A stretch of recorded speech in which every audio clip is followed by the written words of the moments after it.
depressing me now. Really? You see, you've lost me. At the beginning I was with you, but now I'm a little disappointed. Sorry. You really think it? You've thought this through, formed an opinion, you believe it? Yeah, it's popular. Well, so is body piercing, but that isn't a good thing, is it? I suppose. So let's look at the facts. A single man lives in his castle in the middle of... Film or book? There's a difference. Both films changed a few things. I mean, it doesn't really matter. Well, in the book it's set wherever it's set, and this man lives in his house in the middle of town.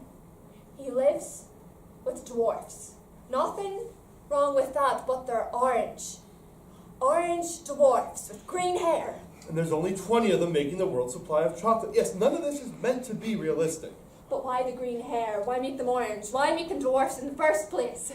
Can you see where I'm going with this? Kinda? What's wrong with ordinary?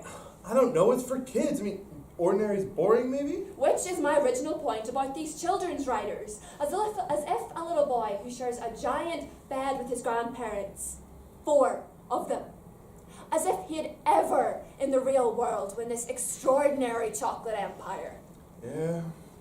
You know, in the real world, it would have been that fat German boy who falls in the lake at the beginning of the tour.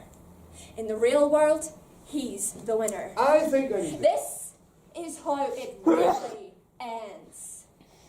He falls in, his father gets their big-time lawyers to sue the shit out of Willy Wonka.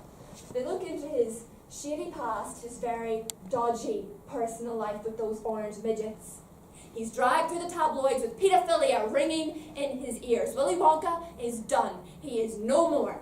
He's doing 25 years in a high-security prison, being passed around to his fellow prisoners like the proverbial box of Quality Street. On the outside, the Germans win, because let's face it, the Germans always win.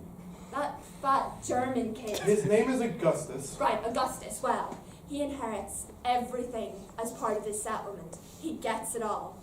And because he's a fat glutton, he can't stop eating all of this chocolate. The more the Oompa Loompas make, the more Augustus eats. He's 18 years old and 40 stone. One day he wakes up, stretches for the TV remote, and dies of a massive coronary sclerosis. That is the real world. Do you understand? Where exactly are you getting confused? It's only a children's story. It's a lie! What's the point? What are they telling us? What are who telling us? The writers, our parents, Harry fucking Potter. In the real world, he's still under those stairs. He's a 30-year-old freak who's developed his own under-the-stairs language. The point is... Yes? The point is that children don't want to read real stories. I mean, what kid wants to wake up and read the news? It's just an escape. It's important that we dream of other things. Fuck off. Life's too short. If this world is going to evolve in any way, children need to be told what's really happening. Cold, clear facts. That's what got us out of the trees, and that is what powers the economy. A lot of these children's stories are metaphors. The writers are expressing important issues in creative ways. Expressing important? You see? You're depressing me again. Fuck's sake. Do you really think that any 8-year-old finishing reading Charlie and the Chocolate Factory thinks anything other than, I'd love a never-ending gobstopper, Grandpa? Listen to me, John. It's Jack. They're trying to keep children young. Adults, publishers, fucking writers. They see children as a threat. They don't want children thinking for themselves. They want to keep everything fantasy. This J.K. Rowling woman, she is the enemy. She needs to be taken out, erased, removed, exterminated.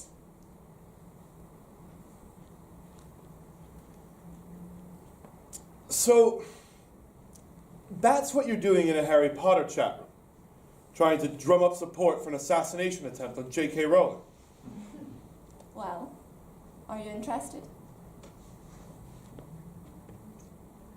No, I can't. I have to do my geography homework.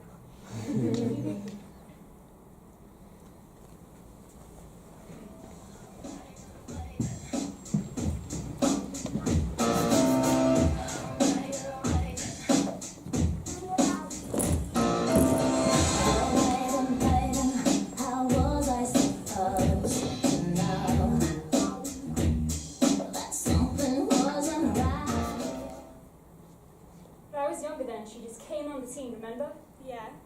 6 years of age, and that's a critical age. Of course. And that video of her at school with her school uniform and pigtails. She looked lovely. You wanted to be her, didn't you? She didn't have her tits done back then. That was much later. But even then, they were a decent size. Certainly a B cup. But at 6, you wanted to be her. And that video, wasn't it a bit creepy in hindsight? That thing she was doing with her tongue was very sexual. We didn't notice. We were young and it wasn't for the kiddies. It was for the older boys and the daddies. She's in her school uniform and sticking out her tongue, but it's subtle. Flicking it in and out like a little parrot. A bit seedy, yeah? It was a bit seedy. So I'm watching that video after not seeing it since I was 10, and I have to say I felt betrayed by Britney. You know how songs and videos are all about that journey from girl to woman? Yeah. And it sort of felt good, didn't it?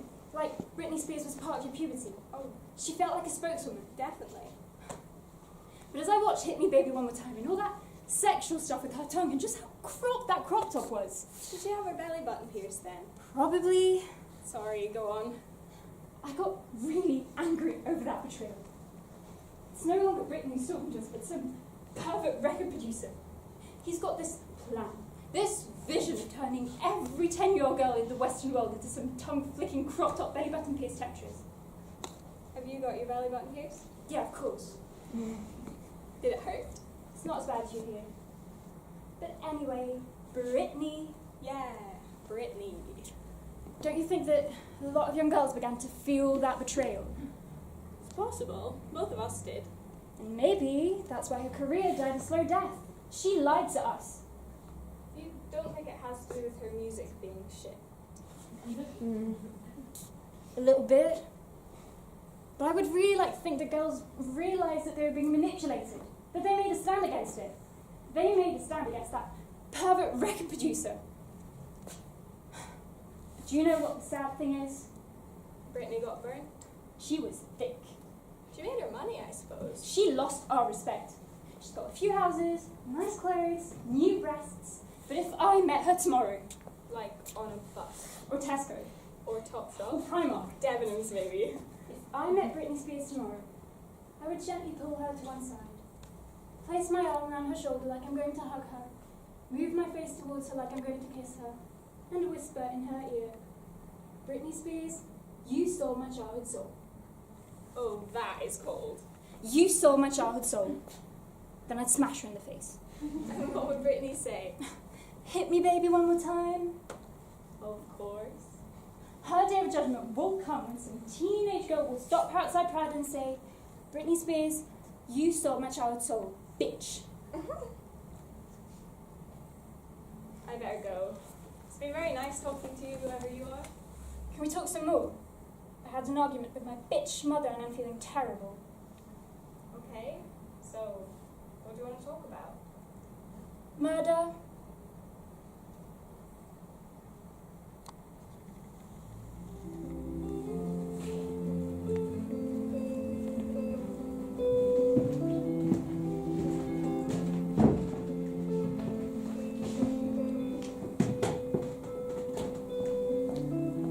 Shadows left on the place that you left. Our minds are troubled by the emptiness. Destroy the middle, it's a waste of time. From the perfect start to the fall. And you really don't mind listening to this? That's what this room's for. But you would say if you did mind? If it was too draining, too annoying, too boring maybe? I don't mind listening. Maybe I shouldn't even be in this place? Like, I don't know whether it's that serious yet. There isn't a scale of depression here. I'm here to listen. If you'd like to talk, Liv, then talk. If you don't, then don't talk. Okay. Don't be nervous. I'll talk then. Okay. Right. I'm a Roman Catholic, and it's last Easter. And every year our parish does a big passion play in our local church.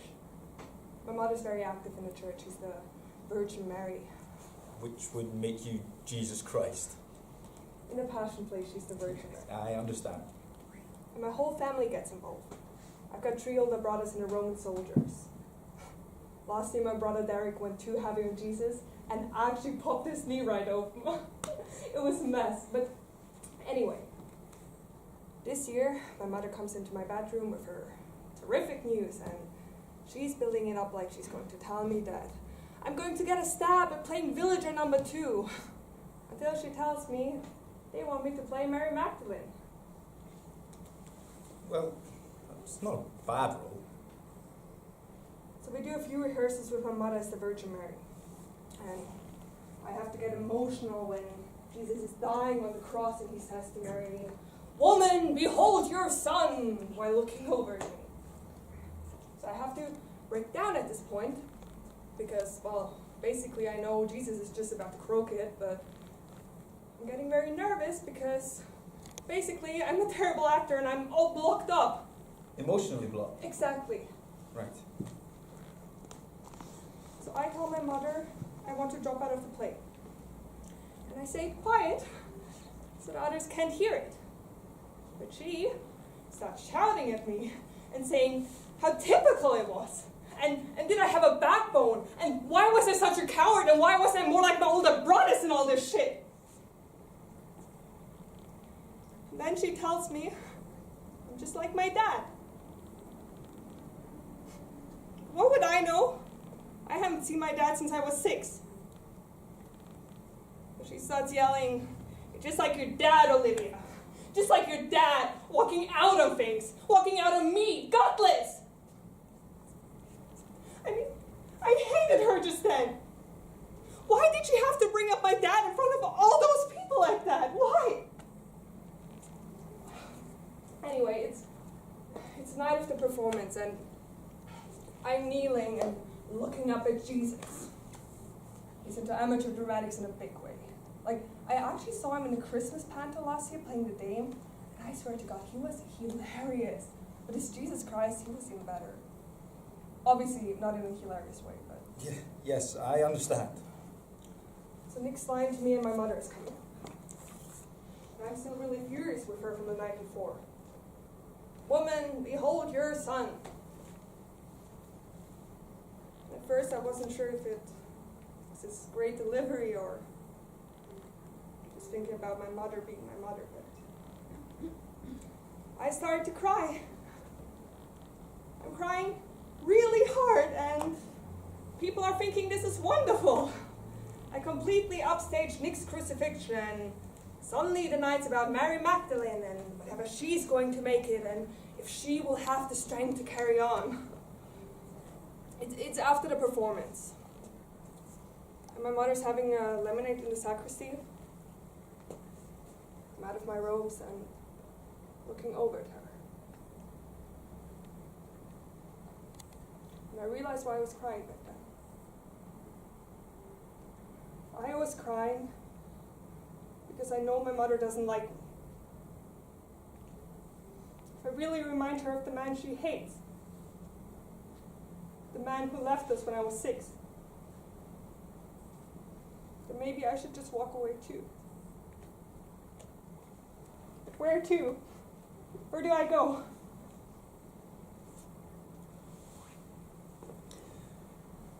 The rule in the room is we don't give advice. We just listen. Okay. So, what about you? Do you have anything you want to share? I just listen. No problems? Of course. I just prefer to listen to other people's. What do you get out of that? I'm not sure, to be honest. Knowing that there are other teenagers struggling probably makes you feel better about your own problems? No.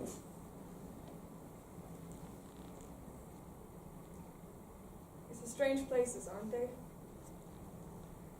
Like I said, I don't know whether I really should be here. If it's that serious yet. What do you think? As I said, the rule in the room... In the room is we don't give advice. Fine.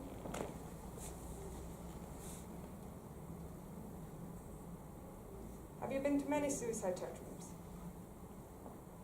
Yes. And do they help you? Who said I needed help? Can I know your real name? You can call me Louis. But is that your real name? Maybe. What city are you from? It doesn't matter. None of that stuff really matters. Someone is here listening to you. That's enough, isn't it? Yeah, I suppose. Are we going to talk about anything else, Louis? I don't talk. I listen. You talk. Talk about what? Would you like to tell me a bit more about your father?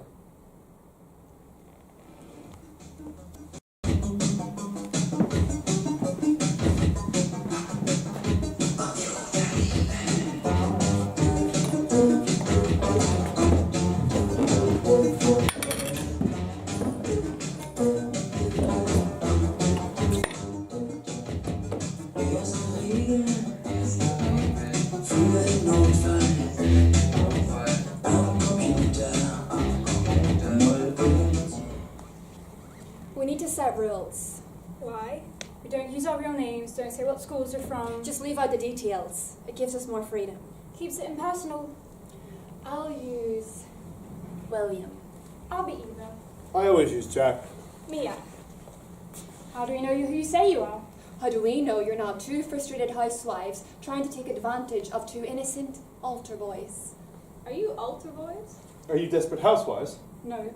Excellent. I was an altar boy once. Oh, fuck. No, I really enjoyed it. How? Well, when you're really young, you have a simple worldview, and for a while, when I was young, I really thought I was an angel. I called myself an angel waiter. An angel waiter. Yeah, I believed in, Adam and Eve, and that God created the world in 6 days, and he had a rest on the Sunday. And I always thought of a church as this cafe or restaurant that God could go to rest in. Like a McDonald's? Yeah, exactly. And it was my job as an angel waiter to serve him on his day off. So what does God eat? Chicken nuggets? There's only 7. That's very cute. How long did you think this? Oh, it was several months. And the whole altar boy thing? 4 years. 4 years! Are you religious now? Look, I'd rather not talk about religion. You either do or you don't believe. End of discussion. Dick. Look, we're all teenagers here. We're all kids of varying wealth growing up around the world. I think we can safely assume that we know each other's. Oh, right. So what's mine? You're disillusioned with the official church, and yet you remain spiritual, and you've created your own religion based upon the simple idea that people should be nice to each other. Bastard. It's a cliche. We're all cliches. Yeah, anyone can be bunched up in a little box like that. They can. So what are you? A pain in the ass. Apart from that. I'm a cynic. I'm an angry cynic. Very attractive. I'm not interested in being attractive. Why should I be? Because attractive people go further. Oh yeah, I think I glanced at that article in one of my sister's magazines. People see a cynic as a black hole. They're nothing. Whereas someone who might be attractive or charming, well, they're at the very center of things, changing things, manipulating events. What are you but a bad smell? Oh, that's very kind of you. You know what I mean. You think I'm opinionated? You certainly sound that way. You are bloody opinionated. Well, that's the name of this room, isn't it? Look, I'm at the age, we're all at the age where we have to take a stand for something. To me, that's not about making friends and going bowling and sitting at McDonald's bumming cigarettes and talking about the latest McFly LP. That's a waste of fucking time. Now's the time to be a pain in the ass and step away from other people. Teenagers used to mean something. It was about revolution. Apart from the punks, What have teenagers achieved in the last 30 years? Nothing. Did the punks achieve something? They made their mark. They were angry and they showed it. My mother was a punk. We have this photograph from 1979, and she's got this cold sore on her cheek the size of a tennis ball. Quite amazing. Was Dad you out being a punk? Nowadays, teenagers wouldn't go that far without cracking open their cleansers. Oh, definitely. I don't know about that.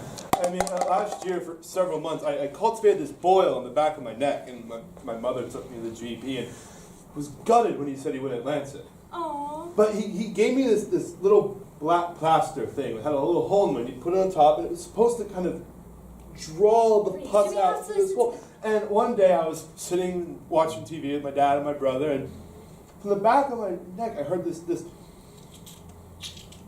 Oh. I swear to God, I thought it hit the wall behind me. That is disgusting. But it was a revolution. How? My body was revolting. Oh, the comedy! But does anyone know what I'm talking about? Not really. Yeah, I do. Finally. I went on an anti-war march once, and for an hour or so I felt really good and I felt empowered. But it was just so small. In the great big scheme of my life, it was just an hour of saying that I believed in something. Oh, yeah. Please. I suppose the rest of the time we're just sleepwalking and waiting for something to happen instead of actually making something happen. It would be so great to accomplish something important. To have a cause. William wants to assassinate J.K. Rowling. I was only joking. You spoke about it for an hour last week in the Harry Potter chat room. It's not her personally. It's the idea of her. What she stands for. And what's that? William believes that children's writers simplify things to keep children simple. They see us as a threat. Who do? Adults. It's like adults support these writers to write these pointless stories of fantasy so that children have this cutesy, warped idea of what life is about. So J.K. Rowling is the field marshal? She's the enemy. Not her, personally, but the idea of her. If I could kill the idea of her without her actually getting hurt, I'd do it tomorrow. Are you actually a lunatic? I just want to do something important. It's frustrating. Would you ever kill anything, William? No. Any idiot can kill something. Where's the fun in that? Aren't you supposed to say that each life is sacred? Exactly. That's crap. Life is just a waster on some people. Terrorists, dictators, rapists. PE teachers. They don't do anything. They just suck all of the goodness out of living. Like William. Shut up. I think you just want a statement. You want to make a big statement. Have a cause, and you want to see that cause through. Yes. I want to make a big statement. Who doesn't? Thanks, Eve. It's Eva. Right. Eva.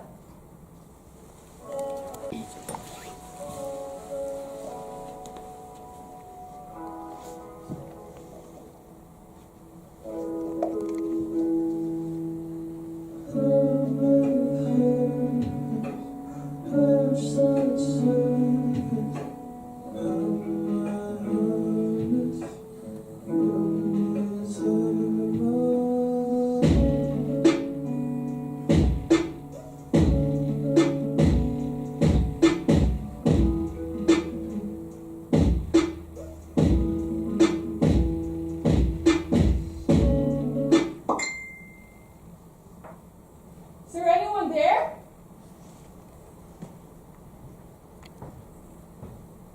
Hello? Are people still awake? We don't use our real names. Say where we're from. No details. Right. I'll be Olivia then. Hello, Olivia. I'm Eva. Mia. Jack. I'm William. So, what happens here? I don't know this place. What's up? We do discussion, chit-chat, bullshit. We're looking for a cause. William wants to make a statement. We're all very frustrated. If you have any causes handy, feel free.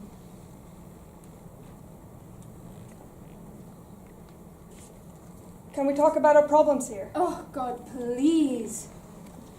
Have you got problems, Olivia? Yeah, I do. Are they big problems? Well, I think so. Big to me anyway. And you want us to listen to these big problems and give you some advice? Jesus, William! Are you still there?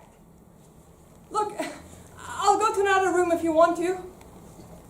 Hello? We're here to help you.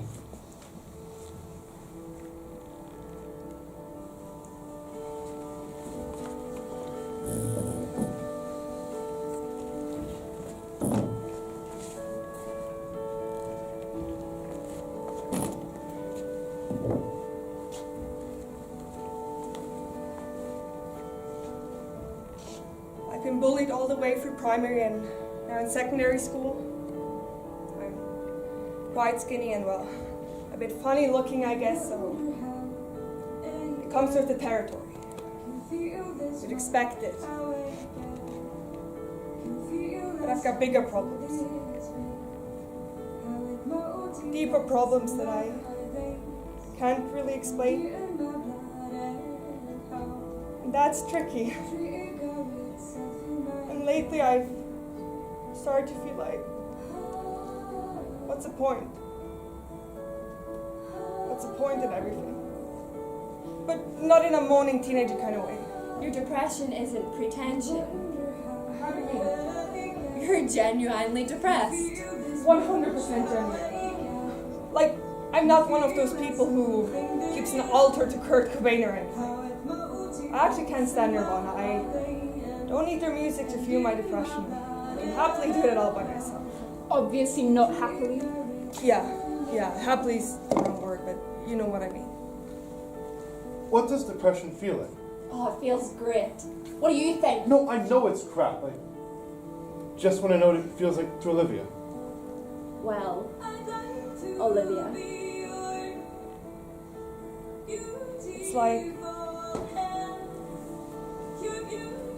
the whole world has turned into soup.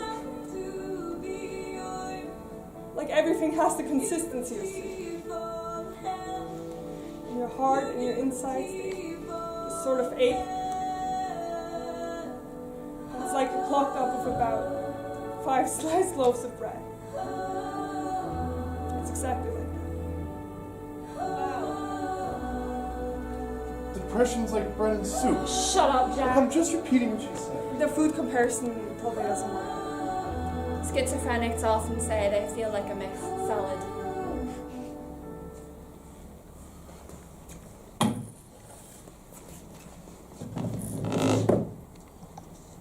You sound sweet. Do you have a girlfriend? Oh, wait a second. You're not one of those, are you? One of what? You know. Oh my God, she definitely is. You wouldn't believe what she was saying in the Kylie room the other day. But that's... We're here to not give what- Olivia some advice, not set you up. I just wanted to know if you had anyone close to you. You've got no one in your family to talk to, so I thought maybe an understanding girlfriend or boyfriend. Maybe. Jesus, Mia, if you've been listening to Olivia for the last hour, you wouldn't ask that. Olivia doesn't have our normal teenagey problems. She doesn't need you coming in here and trying it on with her. It's not a problem that can be fixed by a quick feel outside the chip shop. She's different. Of course, she'd love a relationship, but she's dealing with just getting up in the morning and facing another shitty day. I'm not that bad. Maybe think before you speak, Mia. Piss off. No, it's just bullshit. I expected more from you. You didn't strike me as some head-in-the-sand princess. I'm not Selfish cow. like that. Jesus, all I said... Olivia has the courage to come in here and open up and tell us all of her pathetic crap. All you're asked to do is imagine that others can be different. You have no idea what I'm like. Well, by a comment like that, like Olivia could be cured by the heart of a good girl. But I didn't Sorry mean... about all of this, Olivia. No, really, it's all okay. I don't think she meant it that way. I think we've all got a good impression of the type of girl you are, Mia. Fuck off. Living in a little suburban bubble. Small group of girlfriends who hang around after music lessons, sniggering over copies of Bliss. They're all called Sarah, right? Sarah Jean, Sarah Marie, Sarah Louise, Sarah Ann. The hairband brigade and your deck shoes and lacrosse shirts. What's the worst that's happened to you? Come on, guys. Scuffed your chinos in the park? That night Daddy didn't pick you up from Pizza Hut and you had to get the bus home? Or maybe when your pony had to be put down because your big fat preppy ass was buckling its back. Hey! Shut the fuck up, Jack! I had anorexia. So what? Weekend anorexia, was it? Bursting out of those chinos? Had to shift a few pounds? Anorexia is a status symbol for your type of girl. You wear your 6 months anorexia like a badge of honor. You think it gives you an edge. It makes you a stereotype. That's why when someone talks to you about depression, you can bat it aside with that shit about, if only you had a girlfriend, you'd be feeling a lot better. Christ, if we let you drone on, you'd be singing Cheer Up, Charlie. Willy Wonka's Chocolate Factory. I hate that fucking film! Get out of here, Mia! We're here for Olivia. Someone who understands her problems, who gets the cause. Olivia's your cause now. We're here 100% on a 24-hour call. Olivia's feeling cut up over something, then we're here to listen and advise her, understood? That's right. We don't need any chaff. Olivia doesn't need some ex-anorexic, pony rider, whiny little one-show watching bitch. Put simply, Piss off.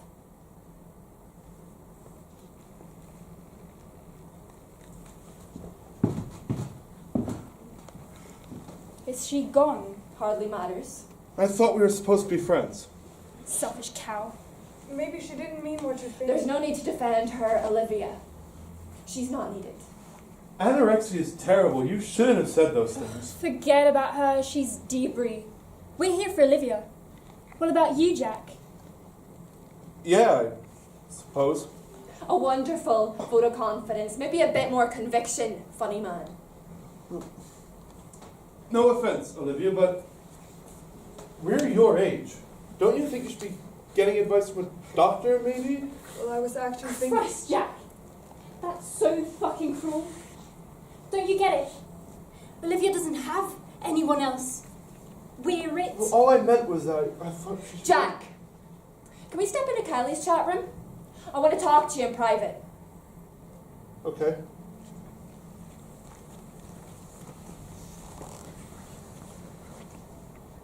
Well, that was all a bit weird. Well, you don't have to worry about that now. Okay then. So, tell me about the day your father went missing. Well, it's quite important. Should I maybe wait for the other two to come back? I'll get them my notes.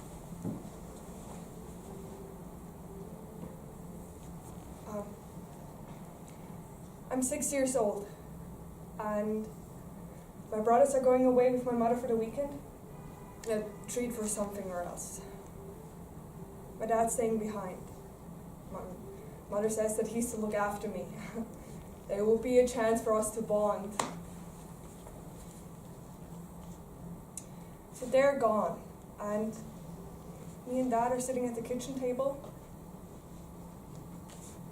and we're looking at each other. Like, we're looking at each other for the first time, you know? He asked me what I want to do, and straight away I say, I want to go and see the penguins at the zoo. When I was 6, I went through this mad penguin obsession. Like, I used to dress up as a penguin at dinner times and always ask for fish fingers. Stuff like that. But, yeah. If it wasn't penguins, it was cowboys. Cowboys were cool. A penguin dressed up as a cowboy was always a step too far, funnily enough. Oh, God. So we go to the zoo, and I'm wearing my cowboy outfit. You know, I've got my gun and my holster, my hat and all that. And we take the bus. And it's sort of funny to see my dad on the bus and away from the house. We started having this chat about when I was born and what a really fat baby I was. But after a week or so, I stopped eating any food, and that everyone was very worried. That he was very worried. But he was so happy when I got better and they could take me home. So we get to the zoo, and I go straight to the penguins. You know, standing in my cowboy gear. looking at the penguins, having had such a great chat with my dad on the bus. It was a perfect childhood day.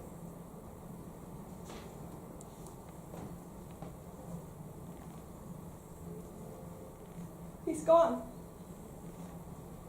I'm happy looking at the penguins, but it's been an hour since he's left. So I go to look for him. I'm walking about the zoo and I'm not worried yet. And I don't talk to anyone. I leave the zoo and I go to the bus stop we got off at earlier. I get on the bus and I tell the driver my address. He asks me where my parents are. And I say, they're home, waiting for me. I stay on the bus in the seat nearest to the driver. And after a while, we get to the end of our street and he says, "So long, cowboy." He was nice. I get the key from under the mat. I open the door and I go inside the house. And I'm alone there. I take off my cowboy clothes, hang up my hat and holster, and it being Saturday night, I take a bath and I get into my pajamas because that's what my dad would have liked. I have a glass of milk and some biscuits. And I watch Stars in the Eyes because that was his favorite program on the telly.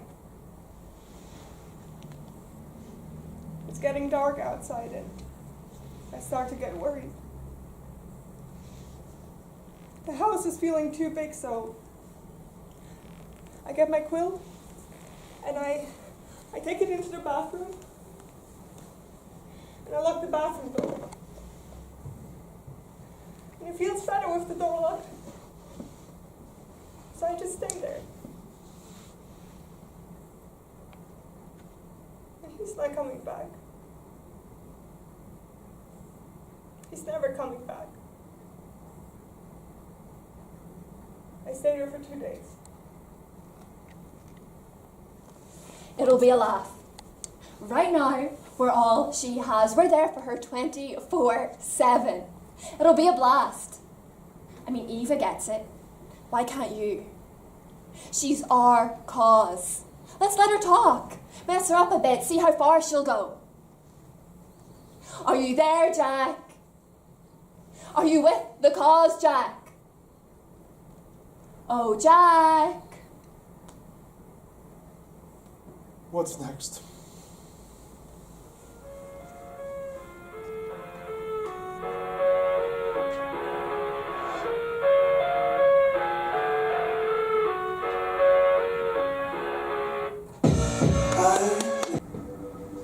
The tide is high, it's sink or swim. My only rival is within.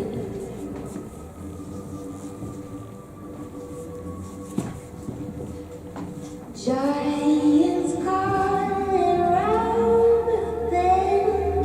My only rival is within. Lower middle class family, with your mother having notions above her status. Hence the extracurricular activities. The rugby, the horse riding, the run classes, Etc., etc., etc. At the age of 4, and you realise that the other children on your street laugh at your brothers for their aggressive social climbing. And the people in the rugby club laugh at them for wearing the pikiest clothes. Your first feelings of anxiety when you realise that you are living in a family hated by everyone, and that you are one of them. Right. You decide to stay indoors, but being the youngest brothers built on the rugby field, they soon adopt you as their plaything, and later their punch bag. At the age of 5, and you realise that, well, all lost is hope, and there is small room for a little tubby toddler who has an unhealthy obsession for penguins. You are all alone. But you do find a friend in... Timmy. Little Timmy Timmins. A tiny 6-year-old with severe bronchial problems who has to drag an oxygen canister behind him as the other children play road football. You are watching Timmy's mother slap phlegm out of Timmy's chronic lungs and into a Tesco bag. Watching this at the age of 6, you have your first thoughts on your own mortality. True. One momentous day, your father leaves you in the zoo, leaving your family in the shit. Your mother is forced into getting her very first job. She finds work in a petrol station, ending all her dreams of the posh life and throwing her into a depression eased only by Gin and tonic. The tonic being Valium. your best friend Timmy dies. Not from the tragic weakening of his lungs in the middle of the night, But a speeding Fort Mondeo which flattens his trailing oxygen canister and leaves Timmy walking zombie-like through the mean streets as the other children shout, spaz. The day of Timmy's funeral, you take your first Valium. You are aged 8. 8.5. 8.5. You try to make contact with your dad by placing leaflets on lampposts, but to no avail. You try to make friends with anyone you meet by ingratiating yourself to whatever they want you to be. But to no avail. You decide to retreat back into the indoors and your Neanderthal brother's daily beatings. You hide yourself in books of the occult, which leads to a period of bedwetting. Is that important? Definitely. You briefly turn to religion and take part in the Passion Play, where you realise that you hate Jesus Christ only slightly less than you hate your mother, the Virgin Mary. The next 2 years are a sad cocktail of the homemade beer, the odd Valium, and the odd shot of whiskey. Nights begin to take on a pattern of aggressive self-analysis until one night you're talking to an American bloke on the internet who's planning to kill himself. His unfortunate name is Chad. Like Chad and the others in the Suicide Club, you reach a moment of recognition. You are searching for that elusive purpose. A purpose. Right.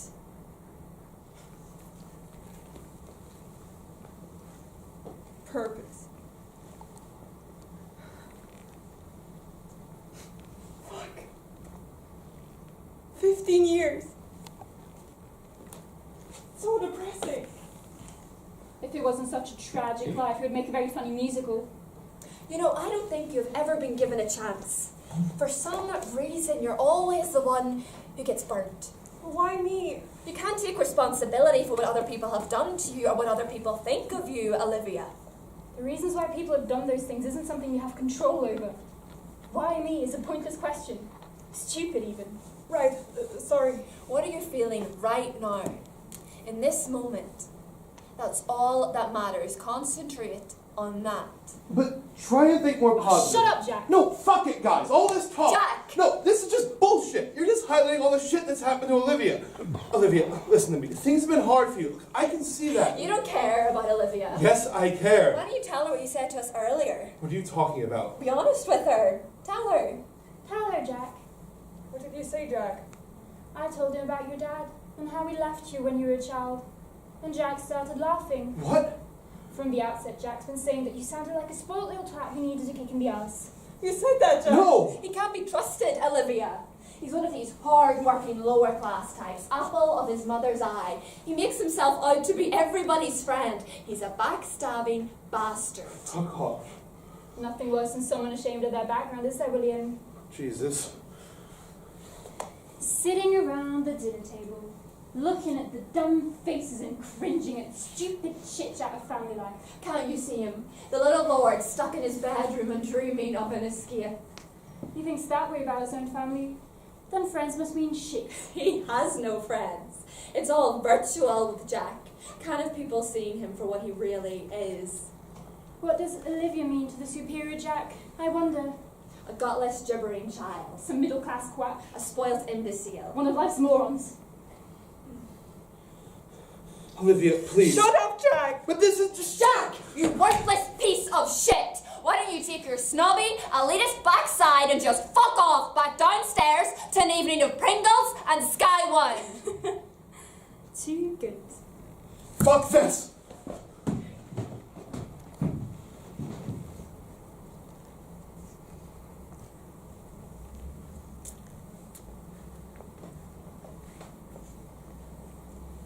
So sorry you had to hear all that, Olivia. And he seemed like such a good person. I know. And you think you know someone. Continue then, Olivia. Olivia, I'm listening. you need to focus your anger and channel it into something that will get all those people in your past back. How do you mean? How do you think you would hurt your mother for all those years of neglect? All those years, she treated you like nothing. I don't know. I've been fighting her for so long now. But she doesn't listen, does she? No, she doesn't. It doesn't make me feel any better. So? I've been thinking that if you came into my bedroom one morning and I had done something to myself, like maybe I've cut my wrists or taken pills or something, I can imagine her face. Bitch. She'd be crushed. The guilt would kill her. Yeah, I guess it would. But I'm not sure if I'm ready to do that. Olivia, me and Eva can imagine what your life's really been like. It just sounds so sad. Without hope, probably. But me and Eva have been listening to you for the past few nights, haven't we? Yes, and thanks guys, really. I only want you to do one thing for me, all right? Yes, William, whatever. I want you to ask yourself some questions before you go to sleep tonight. Do you have a pen and paper to write the questions down?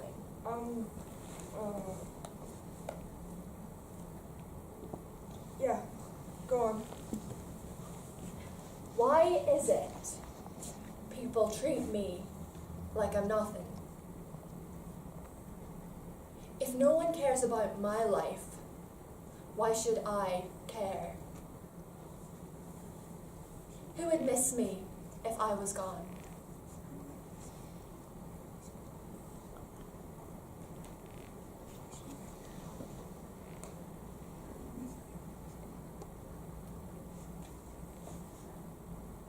It's 2 o'clock in the morning. My mother's outside hoovering and landing.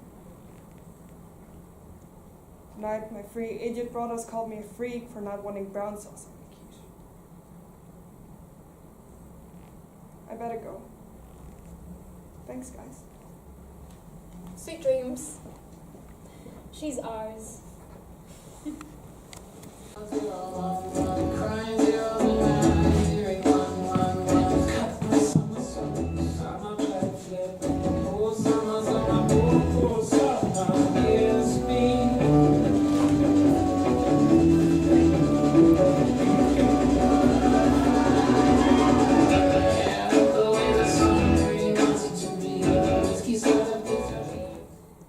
The rule in the room is we don't give advice. She spoke about you. She spoke about this place. I can't help her. Okay, so you didn't come here for anything else. But she might listen to you. If she's suicidal, the last thing she needs is someone else giving their half-arsed opinions. It doesn't help. Believe me. It's not like that. She's being talked into doing something. I can't get involved. Look, okay, all I do is sit here and listen to people my own age who have these urges to hurt themselves. Most of the time, they don't even do anything. A lot of the time, they just need to know that someone is there. Because either they feel like they don't have anyone, or they actually don't have anyone. But that's all I do. Right now, the only two people she has are two strangers who want to see her hurt herself. I don't go into other rooms anymore. Okay, there's too much shit that goes on. People get hurt. Exactly. Christ. Are you there? Louis. Louis, please. Look, if you want to pass on my email, it's louis15@gmail.com. No, for fuck's sake, you don't even have to talk if you don't want to. Just come along and you'll see. If it gets bad, you can always get out. We'll be right there with you. But who even are you? How do I know I can trust you? This isn't about whether you trust us. Olivia needs someone who will listen to her problems and take her seriously. Those two arseholes in the other room, they're only interested in seeing how far they can push her. What's the point in spending your nights patrolling these suicide forums if you're not going to do anything when it actually matters? She needs you. That should be enough. Are you there?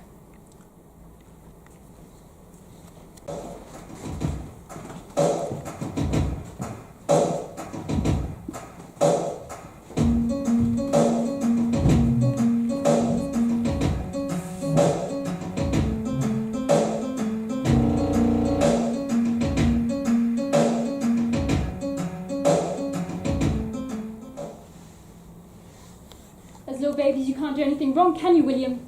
You're bloody perfect. All you do is eat, shit, laugh, cry, sleep, don't sleep. But you're loved. And I suppose you're loved because your parents have this blank page, don't they? And all their hopes can be projected onto this beautiful little blob. And the blob can't disappoint because it's just a beautiful little blob. But of course that only lasts a few months until bang! Suddenly the blob's a little too hungry, a little less beautiful, a little too loud. And then it's a toddler and its character is forming, and it's only right to be a bit more critical now that it's a toddler. A little too quiet, too shy, too aggressive, can't stop eating, a little too cranky. Blah, blah, blah, blah, blah. Then the blob is 10 years old, and let's say another baby is born. Typical. This 10-year-old is this big mouth to feed, this ever-growing child who constantly disappoints, causes worry, and sucks your money. Your parents' hopes are already on the next little blob because at 10 years of age, a person is made. A character is developed. The damage is done. It certainly was with me. Now just imagine what a teenager means to its parents. If a child means that, Olivia. Well, we're not a child, not an adult. Not a girl, not yet a woman. Eva, please. Brittany speaks the truth. A teenager is a sub-person. Not the Brittany used the lyric sub-person. This hormonal mess, a man, boy, a girl, woman. We're like a bad experiment. So true. You know, if God had really thought things through, we'd be babies born on the Monday and fully grown adults on the Tuesday. Because everything else in between is just this long list of fumblings, mistakes, and bad skin. Oh, the bad skin. The teenage years. And the voice we have, William. What voice? Any voice that hasn't been shaped by some shit children's writer or some draining pop star. If we do have one original thought, it's just seen as a joke, isn't it? It's a joke because those adults who have lived through these years remember them with complete and utter embarrassment. It's not that we're misunderstood. They understand us completely, but they see it as their right. As their adult duty. To patronise us with the words, whatever you're going through, you'll get through it. Now clean that bloody bedroom, bitch. Your mother used the word bitch. By 15, you've realised that the individual doesn't mean shit. And that the average teenager is seen as the big, embarrassing joke. We were all just folded up neatly and placed into this box marked the awkward years. But when you allow yourself to be summed up that simply from 15 onwards, you will live the rest of your life through these different phrases. You'll be summed up, placed into little boxes until they shove you in a round box and stick you in the ground. Guaranteed. Only a few teenagers make a stand. Only a few brave souls make a statement. Teenagers like you, Olivia. Like me? You know, I've been thinking. Olivia's depression allows her to see things clearer than us. She's been neglected by her family and friends so that maybe her isolation represents perfectly the average teenager's plight. It's like she's expressing important issues in creative ways. It's a metaphor. It's poetry, Eva. It's quite brilliant, Will. But you know, Olivia, maybe the more public you make it, the more of a statement you'd be making. What an excellent idea. How do you mean? Imagine all of the forgotten teenagers you'd be speaking for if you killed yourself publicly. You'd be a hero, a legend. Very brave, very romantic, sexy even. Do it in public? I'm not too sure about that. Maybe you could broadcast it over the internet then. Would it be easier for you in your bedroom? Yeah, I guess. It sort of seems right that she remains alone. The people see her die like that. Well, it's stronger, isn't it? Definitely. I'm usually alone anyway. In the past couple of weeks, I don't like being out in public places that much. Seems easy if I do it here. Can you get a webcam to broadcast it? My brother Johnny has one. Perfect. Of course, he'd kill me if he found me using it. We wouldn't want that to happen, would we? Sort of steals your thunder. Yeah.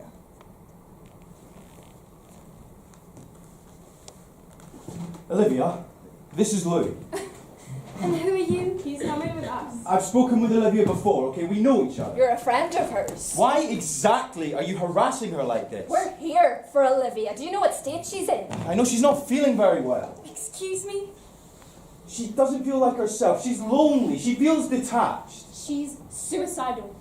She's ready to take her life. Which is what you want. Piss off, Jack. Why is it you're doing this? We're her friends. No, you're not. We're here for Olivia. We didn't abandon her like you two. Olivia came to us looking for advice, and we've been making things clear for her. But you're talking to her like she's got no options. That suicide is some romantic gesture that'll be celebrated. A 15-year-old's death. It'll make a statement to all those trapped average teenagers. If you think of yourself as some blob to be moulded and into this empty person and sent on a set pattern through life, if you think that way, it will happen. It will happen. Choices are made, and choices will be made where you have no control. Your life is set. That's just such bullshit. Every moment in life, there are possibilities. Bastard. What are you trying to prove, William? That you're smart enough to take advantage of someone vulnerable and talk them into a corner where they might kill themselves? And this is just some big joke to you two, right? Some big comedy. It's easier when you don't have to see her face. It's easier when you don't have to see a dead body. It's easier than murder, isn't it, William? But it's just like murder. In these rooms, words are power, and you and that bitch have all the right words. Eva, come on. Fuck this. You've tried to kill yourself before, but chickened out, haven't you? You think I'm gonna allow Olivia to be lectured by some whinging coward like you? Olivia has real problems. This isn't some competition about who's the most sad here. And if you need to know, you dick, I did try to kill myself. I did slit my wrist, and it did come from a very real place. But I'm happy I'm alive. And yes, some days are better than others. And the future scares me, but I'm ready for the struggle. It sure beats being dead and having to watch over my family and friends that I've torn apart. Stay alive, and they can help you, Olivia. There's always a life. You're one of those sad guys who hangs out in suicide chat rooms. Who just sits there, like some black hole, soaking in the sad stories and wallowing in other people's pain. What statement are you making? You talk about a life full of possibilities, choice, love, happiness, but I bet you'd like nothing more than a world full of morose 15-year-olds droning on about their pathetic lives. Well, why not support those who want to kill themselves? Why not allow them to do it? They're like the front line, aren't they? The public face of Ireland, printed in the papers and shown on the TV, and they need our support to do the right thing. To do the decent thing. To get rid of the chaff and make a true revolutionary teenager. So do the decent thing, you dick. Next time, don't go crying to Mummy and Daddy. Do it. Down the river, not across the stream. Down the river, not across the stream. Down the river, not across the stream. Will you Down come the to river, the not hanging across the tree? stream. Will Down you the river, come not to the across the hanging stream. tree? Down the Will river, not you across come the to stream. the hanging tree? Down the river, not Will across the you stream. come to the Down hanging the river, tree? not across the stream. Will you come Down to the the river, hanging not across the tree? stream. Will you come to the hanging tree? Down the river, Will not you across come the to stream. the Down hanging the tree? river, not across the Will stream. you come Down to the the river, not hanging across tree? the stream. Will you come to the hanging tree? Down the river, Will you come to the hanging tree? Will you come to the hanging tree? Will you come to the hanging tree?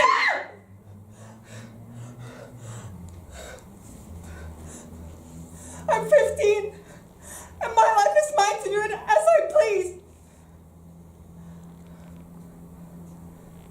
Tomorrow at 1 o'clock, I want you all online. I want you to be there because I can't be alone anymore. And maybe I'll do it quietly, but I want you to see me do it.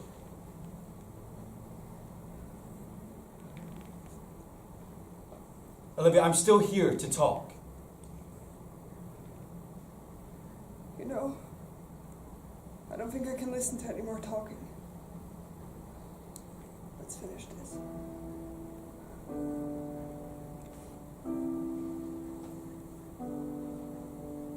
There was a time I was alone, nowhere to go and no place to call home. My only friend was the man in the moon. Even sometimes he would go late. Then one night as I closed my eyes, It's funny, but I saw a shadow flying. I slept well. He came to me with the sweetest Probably smile. the best sleep I've had in months. To talk about you said, My mother was working her shift at the petrol station. promise that I'll never be alone. My brothers were at this American wrestling thing. I looked out of the window and I saw this man with his young son, which got me thinking about me and Dad and the zoo and all of that. It seemed appropriate that I would see them. Typical.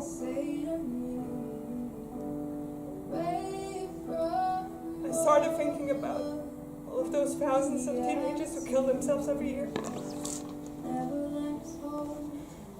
Somebody will be killing themselves right now, maybe. While a number of others have it all planned out. And a lot of them are doing it because they really are very ill. And some are doing it because they're alone. Or maybe they're sad because somebody hurt them somehow. There are so many reasons to do it. And I started thinking about all of the family and friends that are left behind. And the regret that must eat them up. It's also quiet and violent.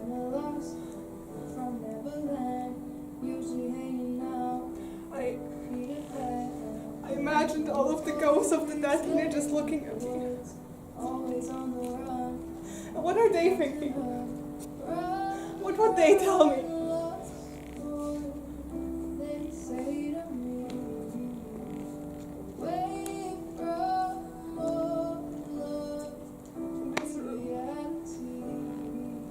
Those angels are waiting for me. I don't see myself as anything other than me. I don't think that what I'm about to do is making a big statement or speaking out for millions of teenagers. I'm alone.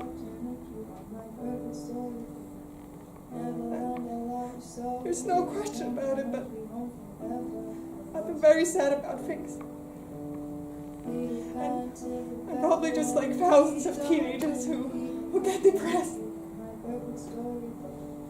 And it's almost close enough to know that there's someone there for me and someone listening.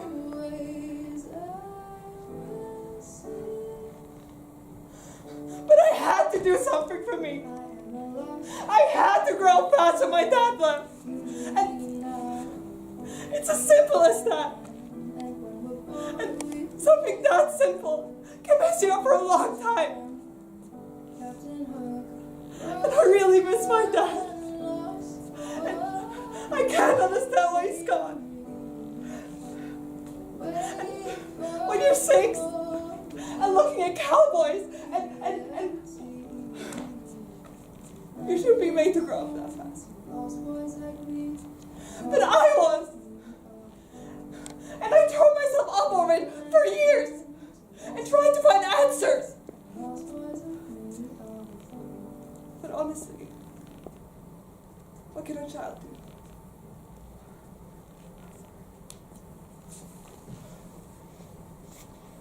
I just want my child to be okay.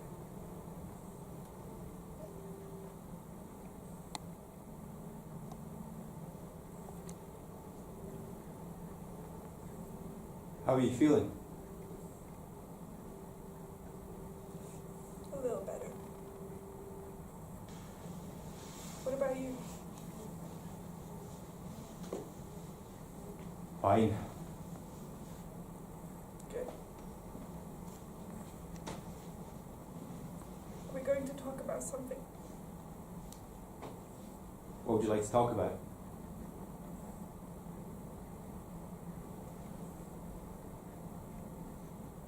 Bunny rabbits.